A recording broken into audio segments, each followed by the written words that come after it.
कि गैर इरादतन हत्या जो थी, अकस्मात जिसको कहते हैं, इसमें हमने दो हिस्से किए। अकस्मात तो किसी भी व्यक्ति से किसी भी स्थिति में हो सकता है। एक गाड़ी चलाता रहे एक व्यक्ति और रास्ते में कोई भी बेध्यान हुआ या कोई रश कर आ गया और अकस्मात हो गया। अकस्मात करने के बाद वो व्यक्ति स्वयं उसको पुलिस स्टेशन या तो हॉस्पिटल ले जाता है, तो इसके लिए कम सजा का प्रावधान किया है। और हिट एंड रन केस, मरता हुआ छोड़कर कोई भाग जाता है, तो इसके लिए हमने 10 साल की सजा का प्रावधान। जो आतंकवादी कृत्य करते हैं उनके प्रति कोई दया भाव नहीं होना चाहिए। कठोर से कठोर इनके लिए कानून का प्रावधान होना चाहिए। और ये नरेंद्र मोदी सरकार का उचित ही निर्णय है कि आतंकवाद के लिए ये कानून में हमने जगह दी है। उसके बाद भारत सरकार, किसी राज्य सरकार, विदेश की सरकार, अंतर्राष्ट्रीय सरकारी संगठन के सुरक्षा को बाधित करने वाले कृत्य भी आतंकवादी माने जाएंगे। मान्यवर, मैं नहीं मानता इसमें कहीं पर भी कोई गुंजाइश बची है कि इसका दुरुपयोग हो। और मैं सदन को आश्वस्त करना चाहता हूं, कानून तो लिखी हुई चीज है, इसका अमल करते वक्त अगर कोई इसका दुरुपयोग करता है, जहां तक हमारी सरकार का सवाल है साहब, हम उसको रोकेंगे भी और उसको नसीहत भी करेंगे, सजा भी देंगे। और सबसे ऊपर कोर्ट है। अगर किसके ग्रीवेंसेस है तो ये आतंकवाद को रोकने का प्रोविजन भी कोर्ट के ऊपर तो नहीं है। धारा लगते ही कोर्ट इसकी मीमांसा करेगी, मगर इसके डर से आतंकवाद को ही न रोका जाए, मैं इस बात से सहमत नहीं हो सकता। मान्यवर, मैं सदन से अपील करना चाहता हूं कि इस धारा को जो मोदी सरकार लेकर आई है, आपका समर्थन चाहिए, आशीर्वाद चाहिए और जीरो टॉलरेंस का एक संदेश इस सदन से जाना चाहिए। मान्यवर, संगठित अपराध की भी पहली बार व्याख्या की गई है। कई राज्य और राज्यतर गैंगे संगठित अपराध करती हैं, इसके लिए कोई विशेष कानून नहीं था।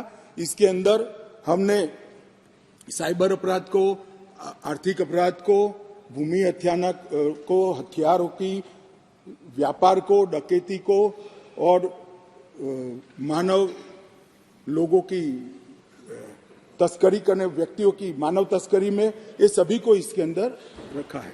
आर्थिक अपराध की भी हमने व्याख्या की है। करेंसी नोट, बैंक नोट, सरकारी स्टैंप का कुटकरण, हवाला व्यवहार और बड़े पैमाने पर वित्तीय कपट और आर्थिक व्यवस्था को तोड़ने के सभी प्रयास, इसको भी आर्थिक अपराध की व्याख्या की तरह पहली बार लाने का काम नरेंद्र मोदी जी कर रहे हैं। और इससे मुझे लगता है कि न्यायपालिका का काम काफी सरल हो जाएगा। मान्यवर, एक मैं स्पष्टीकरण करना चाहता हूं कि गैर इरादतन हत्या जो थी, अकस्मात जिसको कहते हैं, इसमें हमने दो हिस्से किए। अकस्मात तो किसी भी व्यक्ति से किसी भी स्थिति में हो सकता है। एक गाड़ी चलाता रहे एक व्यक्ति और रास्ते में कोई भी बेध्यान हुआ या कोई रश कर आ गया और अकस्मात हो गया। अकस्मात करने के बाद वो व्यक्ति स्वयं उसको पुलिस स्टेशन या तो हॉस्पिटल ले जाता है, तो इसके लिए कम सजा का प्रावधान किया है। और हिट एंड रन केस, मरता हुआ छोड़कर कोई भाग जाता है, तो इसके लिए हमने 10 साल की सजा का प्रावधान किया। और मैं मानता हूं कि इससे हिट एंड रन के केस में काफी कमी आएगी।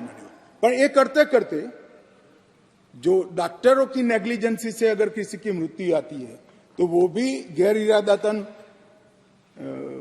हत्या में आ जाती थी, इसकी भी सजा बढ़ गई। तो हमने इसको एक, मैं आज ऑफिशियल अमेंडमेंट लेकर आऊंगा, डॉक्टरों को इससे मुक्त कर दिया है। इंडियन मेडिकल एसोसिएशन ने मेरे सामने रजूआत करी थी, हमने इसको मुक्त करने का प्रावधान किया। मान्यवर, मॉब लिंचिंग का नया प्रावधान हम लेकर आए हैं। नस्ल, जाति, समुदाय या किसी शंका के आधार पर एक टोला एकत्रित होकर किसी को मार देता है, तो उसमें मैक्सिमम फांसी तक की सजा की है। स्नैचिंग के लिए कोई कानून नहीं था, चैन स्नैचिंग होते थे, मोबाइल होते थे और अलग अलग धाराओं में अंत में कानून में कानून के गैप का फायदा उठाकर वो छूट जाते हैं थे। स्नैचिंग के लिए भी हमने कानून लाया है। और मान्यवर, गंभीर चोट का जो कानून था, इसमें भी हमने 2 डिवीजन करे हैं। किसी के सर पर लाठी मार दी, इंजर्ड हुआ, तो उसको सजा तो होनी चाहिए, परंतु लाठी मारने के कारण वो ब्रेन डेड हो गया या अपाहिज हो गया, तो इसकी सजा इतनी नहीं होनी चाहिए। तो संपूर्ण अपाहिजता या तो ब्रेन डेड के केस में हमने 10 साल तक का कठोर दंड देने का प्रावधान किया है, इसको सेपरेट किया है। मान्यवर, गंभीर चोट का जो खंड 117 है, उसमें 10 साल की उम्र कैद का हमने प्रावधान किया है। When the occasion is past, किसका मतलब क्या है? When the occasion, होगा क्या सर? अब आप हम चुनाव लड़ते तो जो हमारा जो पार्टी अपोजिंग रहती, वो कहती कि अब इनके 25 लोगों को 50 लोगों को गिरफ्तार कर लो, गिरफ्तार कर लेते मेरे बूथ के एजेंट्स को, और बोल रहे व्हेन, उसमें आप लिख रहे क्या है? When the occasion is past, माने पास हो जाएगा पोलिंग के 5 बजे छोड़ देंगे। अरे आप अपना ही हाथ काट रहे हैं अपने आप। याद रखिए, आज आप मुस्कुरा रहे हैं, कल यहां पर बैठेंगे कोई और कर देगा काम आपके ऊपर। अच्छा, रेप सर, रेप क्या? रेप सिर्फ महिलाओं का होता है, मर्दों का रेप नहीं होता है क्या? आपका प्रोविजन नहीं है क्या? स्टॉकिंग नहीं होती है मर्दों की? अच्छा, जस्ट होता है सर, आप हंस रहे हैं, होता है, होता है। आपकी हंसी इस बात का इकरार है कि आप जानते हैं किसका हुआ है। तो justice JS Verma sir, justice JS Verma का जेंडर न्यूट्रल बनाइए। अच्छा, क्लॉज 69 को, क्लॉज 69 लव जिहाद आ गया। देखिए सर, क्लॉज 6 लव जिहाद आ गया, उसमें बियॉन्ड रीजनेबल डाउट प्रूव ही नहीं कर पाएंगे आप। अब उसमें क्या बताना पड़ेगा? सप्रेसिंग आइडेंटिटी, यानी अगर कोई महिला मोनू मानेसर चोमू चंडीगढ़ से इश्क करती है, बाद में उसको मालूम होता है कि वो मानेसर का नहीं है, चंडीगढ़ का नहीं है, तो क्या क्लॉज 69 एक्शन में आएगा? आप बताइए कि अच्छा, अगर कोई ये कहेगा कि मेरा नाम, कुछ नाम है, कई कुछ नाम होता है जो कॉमन नाम होता है मुसलमानों में, दीगर मज़ाहिब में, तो क्या वो सेक्शन अप्लाई होगा? ये क्या आप कर रहे हैं? अच्छा, आपने अडल्ट्री को निकाल दिया, आपने होमोसेक्सुअलिटी को निकाल दिया, तो ये कंसेंशुअल सेक्सुअल रिलेशन जो 18-20 साल के ऊपर के लोगों में करते हैं, मैं इसका खिलाफ जरूर हूं मजहबी एतबार से, मगर आप क्यों उनकी ऑटोनॉमी को रोकना चाहते हैं? अच्छा सर, सेक्शन क्लॉज 1093 बीएनएस का, आपको it does not require knowledge और intention part of person facilitating commission of organised crime. ये मैं 5 मिनट दीजिए सर। सर, बीएनएस का सेडेशन पे देख लीजिए, सेडेशन को आपने दोबारा ला लिया, लफ्ज सेडेशन इस्तेमाल नहीं किया आपने। 3 साल से 7 साल आपने सुप्रीम कोर्ट को अंडरटेकिंग दी थी कि प्रोविजन नहीं लाया जाएगा। तो चेयरमैन सर, यहां पर हिंदी के एक बहुत मशहूर कवि का वो शेर मुझे याद आ रहा है, मैथिली शरण गुप्त का, कि राज्य को यदि हम बना लेंगे भोग, तो बनेगा वो प्रजा का रोग, फिर कहूं मैं क्यों ना उठकर हूं, आज मेरा धर्म राजद्रोह।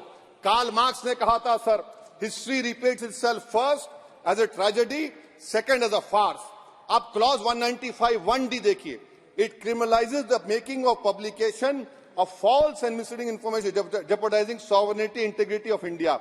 वेग है, यानी जो कोई भी पत्रकार इन्वेस्टिगेटिव जर्नलिज्म लिखेगा, आप उसको इस्तेमाल कर लेंगे और जेल की सलाखों में उसको डालकर आप सड़ा देंगे।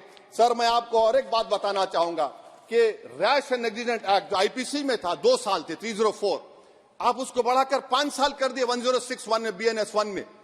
और rash and negligent driving 304 IPC में था 2 साल की सजा, आपने 10 साल कर दिया। ये क्रिमिनल जुरिस्प्रूडेंस का हिस्सा नहीं है। अच्छा, क्रिमिनल ऑर्गेनाइजेशन उत्तर प्रदेश में यूपी गैंगस्टर एक्ट में एक चार्जशीट में गैंगस्टर एक्ट लगता। सर, आप बताइए फिर यूएपीए का क्या होगा, पीएमएलए का क्या होगा, महाराष्ट्र मकोका क्या क्या होगा, गुजरात के कोका क्या क्या होगा? आप ये सब कानून रख रहे हैं और एक पुलिस वाले को आप ये तमाम कानून की इजाजत देंगे? याद रखिए, जिंदगियां बर्बाद करने का काम आप कर रहे हैं और सबसे बड़ा इसका नुकसान होगा।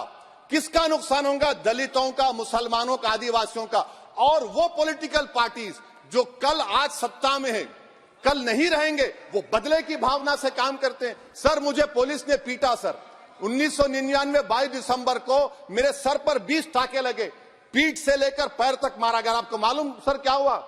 तेलुगु देशम की सरकार थी, उन्होंने उन दोनों पुलिस वालों को जिन्होंने मुझे मारा था, उनको आईपीएस कन्फर कर दिया। अरे चप्पन देके बैठो तुम, प्लीज आप बैठ जाइए। टेररिज्म का आप बैठ टेररिज्म का जाइए देखिए सर, आप बैठ जाइए प्लीज यूएपीए का सर मैं खत्म कर, टेररिज्म उनको रोकिए sir. Okay okay please sit down sir ji terrorism का डेफिनेशन में आप देखिए, यूएपीए का सेक्शन 16 क्लॉज 113 में आ गया, यूएपीए का सेक्शन 15 क्लॉज 131 में आ गया, देख लेंगे उसको देख लेंगे। यूएपीए का आपत्तिजनक अंश निकाल दिए जाएंगे। यूएपीए का प्लीज, क्लॉज प्लीज। 18 113 में आ गया, यूएपीए का क्लॉज 18 113 3 में आ गया, यूएपीए का क्लॉज 20 113 5 में आ गया, यूएपीए का सेक्शन 19 113 6 में आ गया। अरे भाई साहब फिर क्या बचा है? आप यूएपीए से, मकोका से, गुजरात कोका से पीएमएलए सब ला लिए। तो स्पीकर सर, मैं अपनी बात को खत्म करने से पहले मैं उम्मीद कर रहा था कि मैंने वजीर दाखिला का एक स्टेटमेंट सुना था अमित शाह साहब का कि जब गुजरात के होम मिनिस्टर थे तो उन पर जुल्म किया गया, उनको दबाया गया। मगर हम ये समझ रहे थे कि जिस शख्स पर नाइंसाफी हुई है, जो वो क्लेम कर रहे हैं, तो कम से कम वो दूसरों से नाइंसाफी तो नहीं करेंगे। आप क्या कर रहे हैं?